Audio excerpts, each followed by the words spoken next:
And they just seem to run circles around the regular officers. Oscar Chastet. What are you chaps talking about? Star Trek Prodigy, the second season. Huh.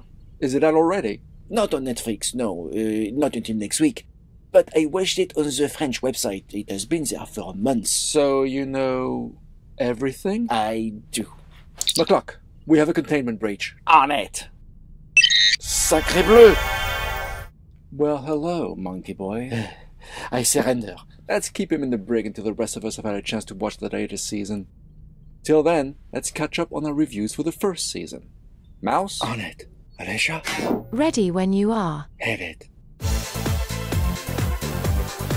We're reviewing a show aimed at kids. It's set in the Star Trek universe. Okay, let's give it a go.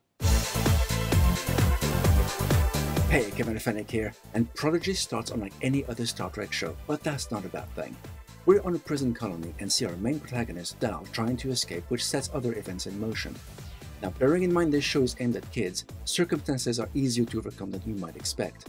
There is one thing I liked in particular, and that was denying prisoners translation equipment, making it impossible for them to talk to each other and maybe formulate a means of escape. It's no spoiler to say that Dal and others do manage to escape. There wouldn't be a series otherwise, thanks to a huge amount of coincidence, luck, and convenience. I found Dal the most annoying of the bunch, which is unfortunate as he seems to be the lead, but many of the others are varied, interesting, and show promise. I'm curious to see where this takes us. I'm awarding Lost and Found 2 paws. If someone makes clearly bad decisions, shouldn't others, not follow those commands? Especially if they're not even a true captain. Hey, Commander Fennick here, and episode 3 is a direct continuation of the 2-parter pilot, and my feelings about Dal haven't changed at all. What happens is entirely due to his own arrogance and ineptitude. Still, a flawed character can be a good character as long as he has a satisfying story arc. Time will tell. Oddly though, the Janeway hologram doesn't seem to be aware that the crew she's mentoring isn't a group of Star Trek cadets, but then again, she could just be playing along. There's not really much that happens in these 24 minutes, which is a bit of a shame when you consider that Lower Decks often covers a lot more ground with each episode. It's early days, mind.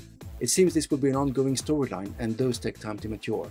I'm awarding Starstruck 2 paws. So you've got a spacesuit to protect you from an alien environment, right? Yep, you're totally sealed inside your own life support system. So how come you can smell what's outside? Good point.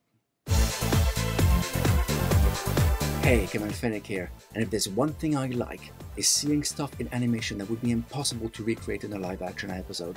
We've got that in spades here. For a show aimed at kids, some of the scenes were pretty scary, but the whole story was well executed from beginning to end. The whole thing starts when the ship discovers an uncharted M-class planet, which they have to investigate. It's Starfleet protocol after all. Hologram Janeway is pretty much the same as our actual Janeway, eh? You said it. And we see our characters beginning to change, albeit slowly, and we get a glimpse of what drives them. It's always fun to explore a strange new world, and I'm awarding Dreamcatcher 3 paws.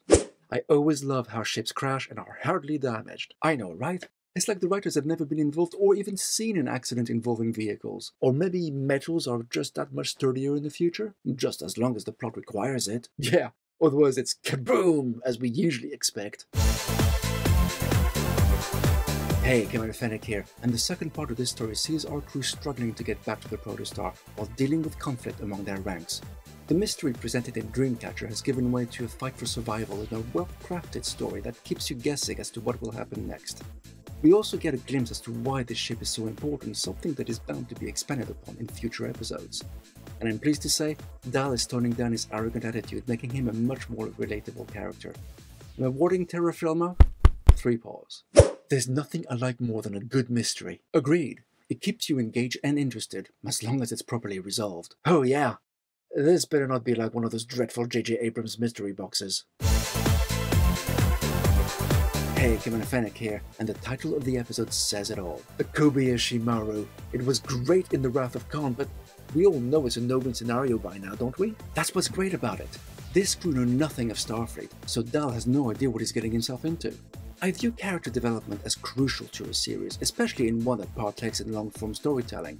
Seeing our crew of escaped slaves slowly grow as the mystery around them deepens is immensely satisfying. What felt odd to me was using audio clips from older episodes of the franchise to try and make a cohesive narrative. It didn't work for Princess Leia in The Rise of Palpatine, and it doesn't work here. Despite that, Kobayashi was very enjoyable, and I'm awarding it 3 pause. It's always so unbelievable in the vastness of space that you'd happen to meet someone you know. That doesn't even happen wandering on a single planet. And considering they just jumped 4,000 light years in the previous episode, it makes that even more confounding. Hey, Kevin Fennick here, and this episode didn't start well for me, and in a way highlights the major issue I had with Voyager. If you're moving away from a certain location, you would expect to find people who are connected to you the further you are from that point of origin. That stopped me from enjoying this episode. The fact it was obvious what was going to happen didn't help either. Still, the civilization they encountered wasn't something we'd seen before in Star Trek, and that did redeem the episode somewhat in my eyes. But after 2 good stories, this one was a disappointment. What about the pre-credit scene? Yes, that was indeed an enjoyable moment, but it's not much though, is it? I'm awarding First Con-Tact 1.5 pause.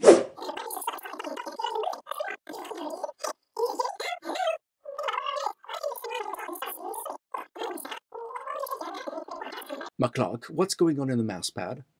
The anti-corn containment field must be weakening in that area of the ship. I'll get right on it. Hey, Commander Fennick here, and something happens to the team as they have to work together while being separated and experiencing time distortions. And this comes at a time when morale and cohesiveness is at an all-time low. This is actually quite a complex premise, and to achieve this from setup to resolution in around 25 minutes is mightily impressive, especially since the pacing doesn't feel rushed except for near the ending. Despite that, the story was great, good concept, very well executed, leading to a lot of character growth, especially for Rock, Gwyn, and Dal. This is easily the best episode yet, and I'm awarding Time Amok 3.5 pause. Me too, especially when they're well set up. Let's find out. Hey, Commander Fennick here, and a ragtag crew of the Protostar find themselves with a difficult decision to make. A few episodes back and they would have gone down a totally different road, but that's what I'm enjoying about this show. The characters grow in a very satisfying way, perhaps a little too fast, but let's not forget this is a kids show first and foremost, and some shortcuts are taken. But if you consider the absurdity of some events depicted in Picard, especially in Season 2, Star Trek Prodigy is a much better show, and despite the fact we don't follow actual Starfleet officers, our heroes' motives are very much aligned with that institution's philosophy. So how did this episode fare? For the first part of a 2-parter, very well indeed. The setup is done, it's what comes next that could be tricky. I'm awarding a Moral Star Part 1, 3 pause. With a little MacGyvering, I turned this padlock into a flashlight. Gigi, you and I need to have a serious talk about the difference between sci-fi and fantasy.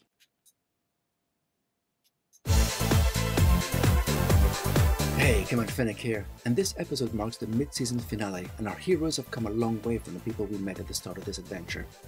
Part 2 certainly feels like the end of a chapter, and some developments were expected, while others took me by surprise, and we left with a feeling of both relief and dread, which is certainly a good place to be for an ongoing story. Our characters have grown to be as endearing as any Starfleet crew.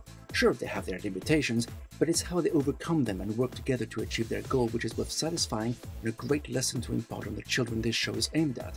Fantasy techno solutions aside, that is.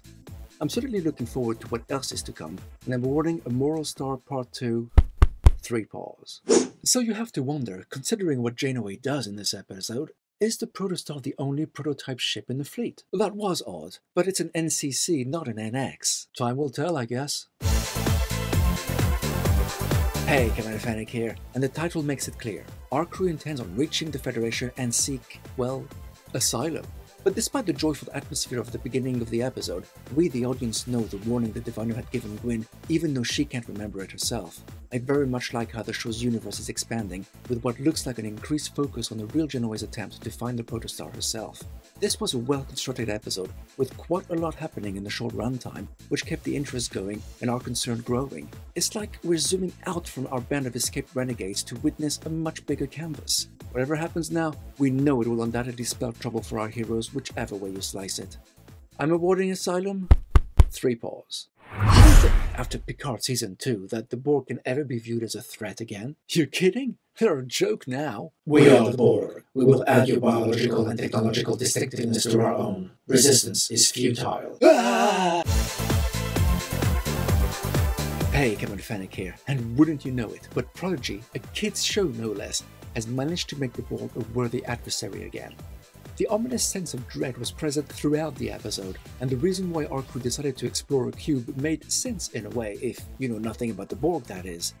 I have a feeling our crew's inexperience is going to cause serious problems sooner rather than later.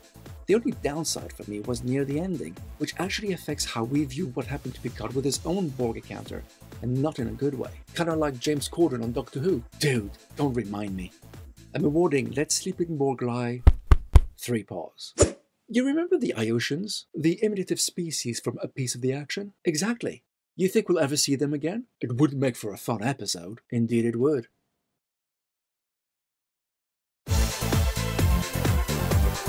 Hey, Commander Fennec here, and now for something completely different. What an original story. Our crew answer a distress call only to encounter a very unusual mystery. It's impossible to say much without spoiling the episode. Well, there is a reason why I thought the Iosians might be involved. Some caricatures were exaggerated to perfection, and it was all highly enjoyable. Until the end. What was wrong with the ending? Let's just say that playing pretend does not make you an expert at the real thing. Hard to argue with that. It was, however, a good story, full of hope, with a lovely sense of wonder, and what it really means to be Starfleet. I'm awarding All the World's a Stage 3 paws. Of all the ice outposts in all the quadrants, they stumble onto the exact same one. You do have to wonder about the odds of that. Indeed. Also, don't forget that no good deed ever goes unpunished. So true. Hey, Commander Fennec here, and our crew's best intentions predictably go horribly awry. I mean, when you think about it, if that weren't the case, there wouldn't be much of a story to tell. This episode's a little bit of a comedy of errors, but there isn't enough humor to make it a comedy. Fans of Easter eggs would appreciate a species from Enterprise and a guest character from TNG, but apart from eye candy, they don't bring anything to the story. They could have been totally different people and it wouldn't have changed a thing. I can't put my finger on it, but this episode lacked a certain something that the previous others had. I'm awarding Crossroads 2 paws. Masquerade? Sounds like we're going to a ball. That's not quite the masquerade they mean, GG. Think more along the lines of subterfuge and concealment. Oh, that's a shame. Hey, Commander Fennec here, and there's a lot going on in this one. Our renegades have escaped into the Romulan neutral zone, and we get to explore a side of Star Trek we don't usually see. Merchants dealing with various tech outside the usual regulations. And we finally get to know where Dal comes from, and I doubt it's what anybody expected. Hey, have you ever wondered why the Romulans have always been allowed to wander inside the neutral zone, but the Federation can't? What kind of crap treaty is that? An excellent one for the Romulans. You got that right. You'll find the weirdest elevator chest ever in this episode, with cabins that behave more like speeding trains than actual lifts, and we get very interesting developments of Janeway's quantum slipstream starship. All in all, Masquerade is a good episode, and I'm awarding it 3 paws. Hey Mouse, I think it's high time you told me about your backstory. What? Now, while we're working? Sure, why not? Okay then. It all started back when I was the runt of the litter, the youngest of 42. We lived on a planet in the Gamma Quadrant, far from all the usual shipping routes, and all I could do growing up was... Hey, Commander Fennec here, and this is a bit of a filler episode where nothing much happens save for a few backstories, and it was okay, I guess, but after all the action we've had over the last few episodes, this felt a bit slow and aimless, just stuff to fill the runtime. Only one such story was essential to the plot, finally filling the gaps of how the story actually started. It felt like the others, nice though some of them were only there to set a theme for the episode. I'm awarding Preludes 2 paws. Oh, how I love this program. Fun though this is, GG, we need to get back to work. Computer and program. Ah, but is this real life or just a simulation within a simulation? And how could you tell anyhow? Hey, Commander Fennec here, and the holodeck has so many uses in Star Trek. It can be a training program, used to run simulations, or just to unwind. I mean really, with such technology, why would you ever venture out in the real world? And this episode makes a very novel use of the holodeck. It actually reminded me a lot of the Orville's Mortality Paradox episode, but the outcome was certainly very different. There were also some fun moments, and Murph's scene was quite a surprise and a bit of a delight. The resolution made a lot of sense and makes you question a lot of what's happened in the series to get to this point. And the awarding Ghost in the Machine 3 paws. Hey, pop quiz. How many body swap episodes do you know of in Star Trek? Let me see. There's The Lights of Zatar and of course Turnabout Intruder from the original series. There's The Crossing from Enterprise and the Spock Amok from Strange New Worlds. You forgot Vis-a-Vis from Voyager. Mouse, you know how I feel about Voyager. Ah, yeah, sorry. Hey, Commander Fennec here, and this episode was interesting. Yes, we have to go through some Freaky Friday shenanigans, and the explanation for how this happened is as insightful as the somehow Palpatine survived line in Star Wars, but on the whole, it was a great way to resolve many issues while using what we'd learned about our characters over the course of the show to further the story. Even the over-the-top childish behavior that took place and which felt pretty embarrassing and not very believable, but great for a kids show, led to what we would expect by the end. I'm awarding Mindwalk 2.5 paws. You know, just because it's a kids show, you expect things to be easier than, well, normal. Like these slaves managing to find the protostar, understand how to fly it, and escape the mines. Exactly. Good thing this show has evolved nicely since then. Hey, Commander Fennec here, and the first part of Prodigy's first season finale most definitely brings its A game. After a disappointing on-the-par episode, our crewmates are left with a difficult predicament, and everything seems to go from bad to worse, interspersed with brief moments of apparent success. There's a lot of great storytelling here, keeping you engaged throughout. There's actually enough to fill a full hour, and yet it's delivered in an intense 22-minute package. As with all great two-parters, the cliffhanger leaves you wondering how our heroes are going to get out of this one, and if it's even possible to do so. It's hard to rate half a story, but on the strength of this very promising start, I'm awarding Supernova Part 1 3.5 paws. Two-parters can be tricky. You paint the heroes into a corner, and unless you've planned it carefully, the resolution can be disappointing. So how did this one fare? Well, the writers chose an interesting path. Hey, Commander Fennec here, and this was an unusual resolution to a two-parter because this episode had the triple duty of also serving as a season finale while hinting at what's to come for the next season. It's always tricky when you have to cram all of that into 21 odd minutes, and the part that suffered the most in my eye was ending the conflict setup in part 1, which was done surprisingly fast. However, this episode does reinforce the idealistic values the Federation embodies, taking its time to show us what lies ahead for our protagonist, and actually making us excited for the future of this series. I just wish less time was devoted to that. Still, Supernova Part 2 does a good job of wrapping up the story, and I'm awarding it 2.5 paws. Share your thoughts in the comments, live long, and may the Force be with you.